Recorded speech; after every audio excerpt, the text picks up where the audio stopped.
Cintes magnètiques.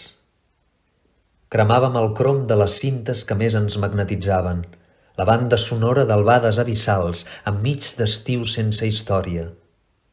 El vinil, més aristocràtic, ens retava la tela de les butxaques. Preferíem gastar la setmanada en tardes de dissabte als futbolins, lloguers al videoclub, partides als arcades. Però el líquid de la música seguia fluint amb el ritme de la sang que ens sacsejava. Tot era nou, excitant, com fulla de navalla o un còctel molotov d'hormones revoltades.